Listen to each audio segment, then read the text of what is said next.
सप्त सिंधु प्रदेश। इसके प्रवर्तक यानी कि जो है दोस्तों सप्त सिंधु प्रदेश मतलब जो मानते हैं कि आर्य जो है सप्त सिंधु प्रदेश से आए थे, तो अविनाश चंद्र दास एवं संपूर्णानंद। और जो है दोस्तों ऋग्वेद में देवकृत योनि यानी कि सप्त सिंधु प्रदेश जो है दोस्तों, इसे सप्त सिंधु प्रदेश में को देवकृत योनि कहा जाता है ऋग्वेद में जो है दोस्तों। नमस्कार दोस्तों, स्वागत है आप सभी का स्टडी विद गिरजेश के यूट्यूब चैनल में। आई होप कि आप लोग अच्छे होंगे, आप लोगों की तैयारी ठीक ढंग से चल रही होगी। तो दोस्तों कल हमने खत्म किया था सिंधु सभ्यता। आज स्टार्ट करते हैं हम लोग वैदिक सभ्यता। वैदिक सभ्यता में हम लोग जानेंगे आर्यों के निवास स्थान के बारे में, या वे कहाँ से आए थे, इन सारी चीजों के बारे में, और आर्य कौन थे, क्या थे, इसके बारे में जानेंगे। तो चलिए शुरू करते हैं। आज पार्ट 1 है इसका। सबसे पहले देखेंगे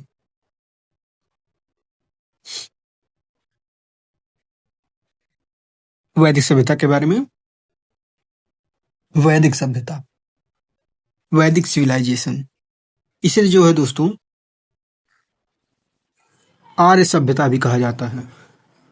इसे आर्य सभ्यता भी कहा जाता है।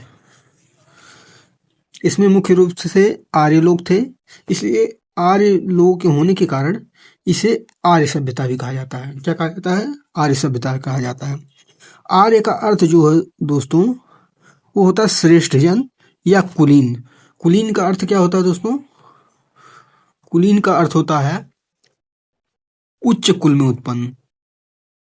उच्च कुल में उत्पन्न, कुलीन का अर्थ होता है उच्च कुल में उत्पन्न। श्रेष्ठ जन मतलब होता है महान लोग। क्या होता है दोस्तों? महान लोग। तो यहां तक आप लोग आर्य के बारे में जान गए। और आर्य सभ्यता क्यों कहा जाता है इसके बारे में आप लोगों ने जाना। आर्यों के निवास स्थान होने के कारण इसे आर्य सभ्यता कहा जाता है। और इसी काल में जो है दोस्तों वेदों की रचना हुई। किसकी रचना हुई दोस्तों? वेदों की रचना होने के कारण दोस्तों इसे वैदिक सभ्यता भी कहा जाता है। इसी काल में जो है दोस्तों वेदों की भी रचना हुई थी, इसलिए इस काल को वैदिक काल भी कहा जाता है। आगे बढ़ेंगे। देखिए दोस्तों यहाँ वेदों की रचना के कारण जो है दोस्तों इसे वैदिक सभ्यता कहा जाता है। तो यहाँ देखेंगे दोस्तों वेद के बारे में। वेद का जो है दोस्तों इस संस्कृत का शब्द है जो दोस्तों विद। विद शब्द से जो है दोस्तों वेद बना होता है, जिसका अर्थ होता है ज्ञान। जिसका अर्थ होता है दोस्तों ज्ञान। आगे बढ़ेंगे। वैदिक सभ्यता का जो निर्माता जो थे दोस्तों वो आर्य लोग थे। वैदिक सभ्यता के निर्माता जो है दोस्तों आर्य लोग थे। सर्वप्रथम आर्य जो शब्द है, आर्य जो शब्द, इसका प्रयोग सर्वप्रथम जो है दोस्तों मैक्स मूलर ने किया था। कब किया था? 1853 ईस्वी में। कब किया था दोस्तों? 1853 ईस्वी में। किस अर्थ में किया था दोस्तों? तो श्रेष्ठ जात के आशय से किया था। श्रेष्ठ जात के आशय से किया था दोस्तों। आर्य का अन्य जो नाम है दोस्तों वो होता है श्रेष्ठ, उत्तम, अभिजात। अभिजात का मतलब होता है जो उच्च कुल में उत्पन्न हुआ हो, जन्म हुआ हो जिसका। अभिजात या कुलीन, कुलीन का अर्थ हमने आपको बताया कि उच्च कुल में उत्पन्न, उत्कृष्ट या मतलब होता है जो अच्छे व्यक्ति। आगे बढ़ेंगे। आर्य लोग जो थे दोस्तों वो लिपियों से अज्ञात थे, मतलब कि लिखने पढ़ने में ये दोस्तों लिखने पढ़ने से ये अनजान थे।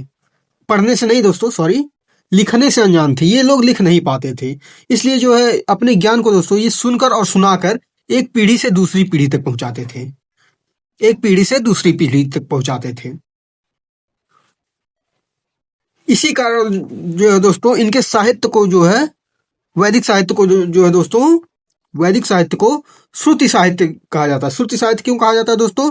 क्योंकि ये अपने ज्ञान को सुनकर और सुनाकर एक पीढ़ी से दूसरी पीढ़ी में पहुंचाते थे, इसलिए इनके साहित्य को श्रुति साहित्य कहा जाता है। आगे बढ़ेंगे, यहां जानेंगे हम दोस्तों आर्यों के निवास स्थान के बारे में।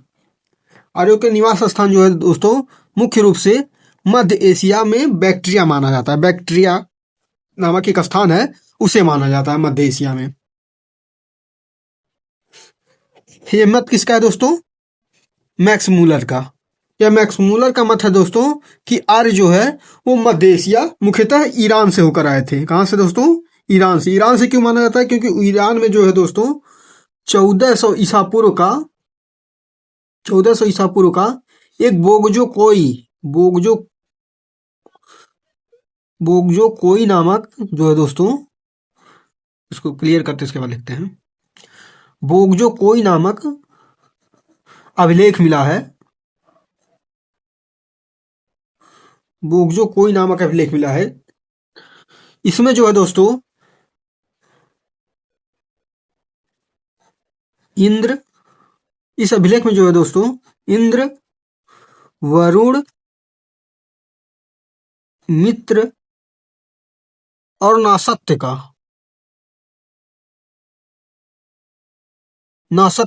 देवता का जो है उल्लेख है।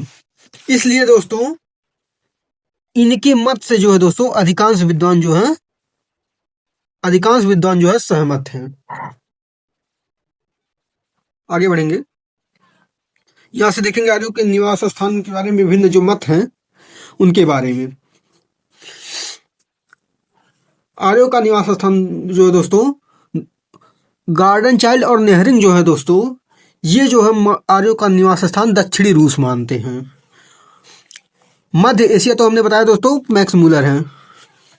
सप्त सैंधव प्रदेश जैसे दोस्तों 7 नदियों का स्थान है, इसको आगे हम बताएंगे। 7 नदियों के क्षेत्र को सप्त सैंधव प्रदेश कहा जाता है। इसे कौन कौन मानते हैं दोस्तों? अविनाश चंद्र, ये झा नहीं होगा, दास होगा, अविनाश चंद्र दास और डॉक्टर संपूर्णानंद, ये दोनों लोग मानते हैं कि आर्य जो है सैंधव प्रदेश से आए थे, सप्त सैंधव प्रदेश से आए थे। इनका मूल स्थान जो है दोस्तों सप्त सैंधव प्रदेश था। ब्रह्मर्षि देश दोस्तों गंगानाथ झा मानते हैं। ब्रह्मर्षि देश किसे कहा जाता है दोस्तों? गंगा और सतलज के गंगा और यमुना के बीच का स्थान। गंगा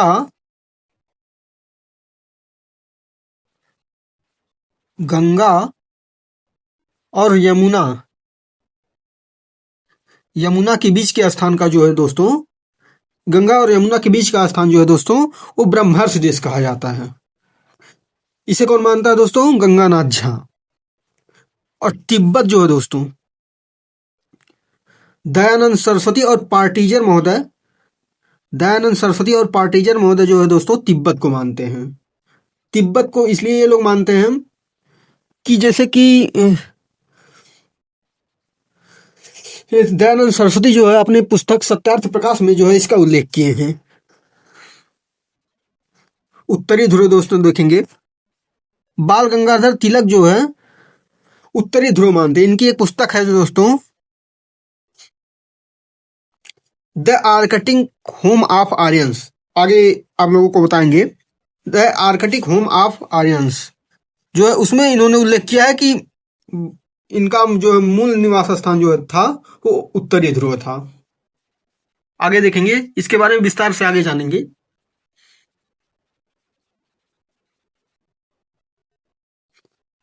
यहां देखिए एक दोस्तों छूट गया है, यूरोप में हंगरी और डेन्यूब नदी, इसको कौन मानता है दोस्तों? P Giles. आगे बढ़ेंगे, बाकी चीजें तो वही हैं, इसमें कुछ बताने लायक तो है नहीं, पीछे हमने बता दिया।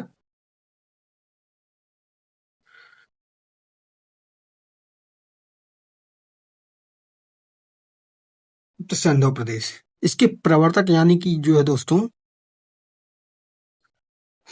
सप्त सैंधव प्रदेश मतलब जो मानते हैं कि आर्य जो है सप्त सैंधव प्रदेश से आए थे, तो अविनाश चंद्र दास एवं संपूर्णानंद। और जो है दोस्तों ऋग्वेद में देवकृत योनि यानी कि सप्त सैंधव प्रदेश जो है दोस्तों, इसे सप्त सैंधव प्रदेश में को देवकृत योनि कहा जाता है। ऋग्वेद में जो है दोस्तों देवकृत योनि कहा गया है। सप्त सैंधव प्रदेश को ऋग्वेद में देवकृत योनि कहा गया है, यानी कि यहाँ पर देवताओं का जन्म हुआ था। जो मतलब जो भी मनुष्य है सबका जन्म जो है दोस्तों यहीं से हुआ था। ऋग्वेद में देवकृत योनि कहा गया है। और जो है दोस्तों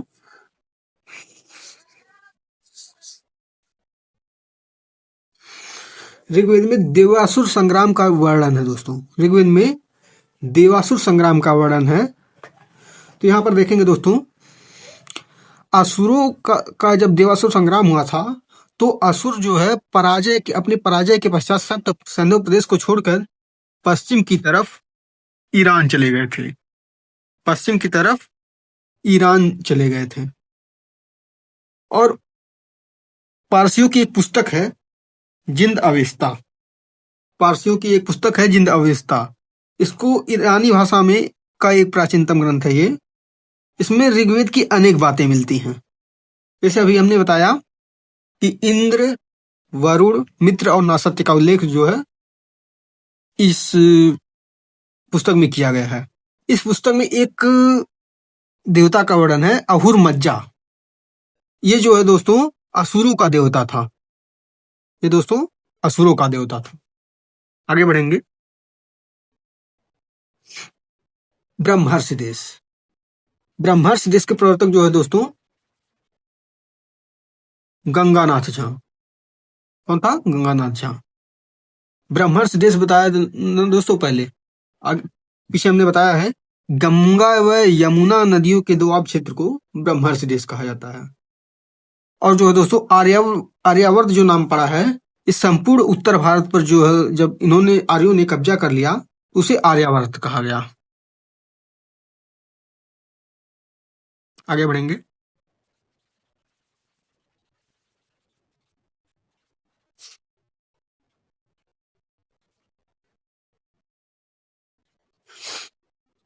तिब्बत क्षेत्र।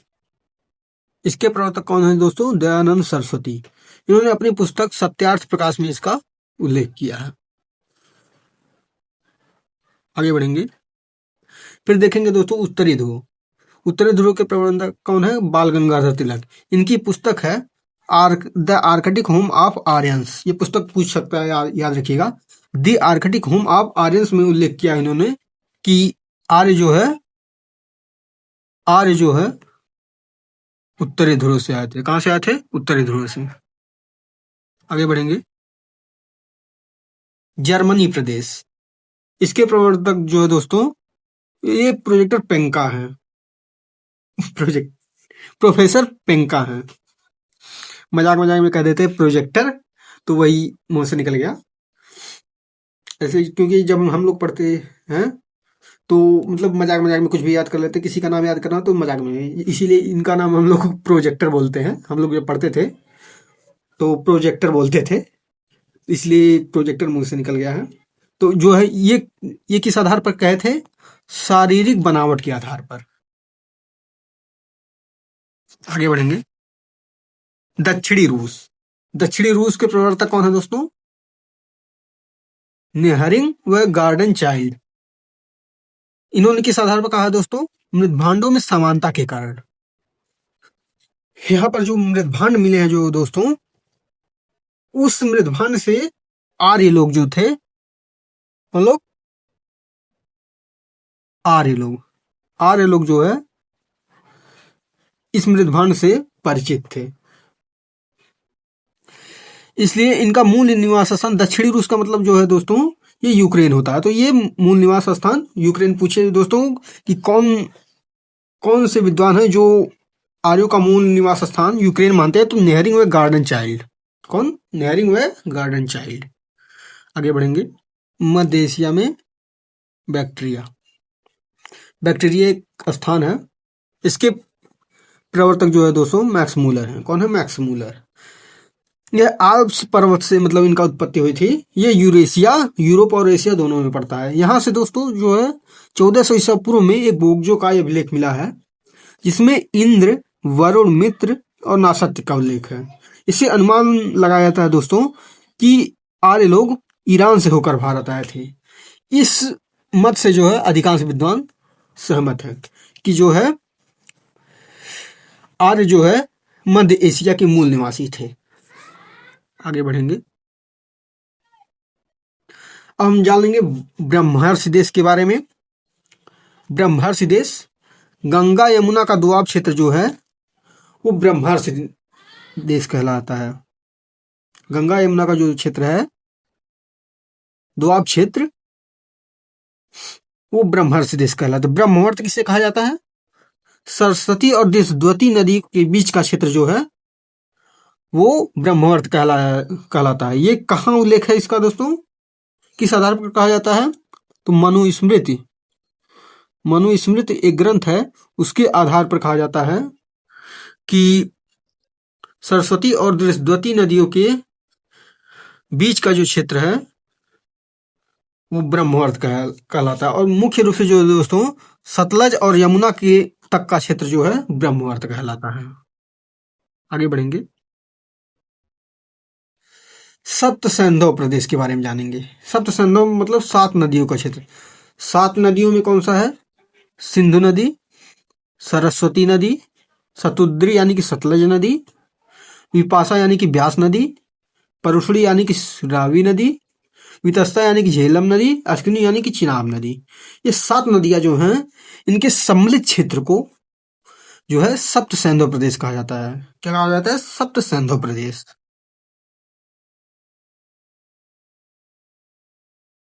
थैंक यू दोस्तों वीडियो देखने के लिए। अगर वीडियो अच्छा लगा हो तो लाइक और सब्सक्राइब जरूर करें। धन्यवाद।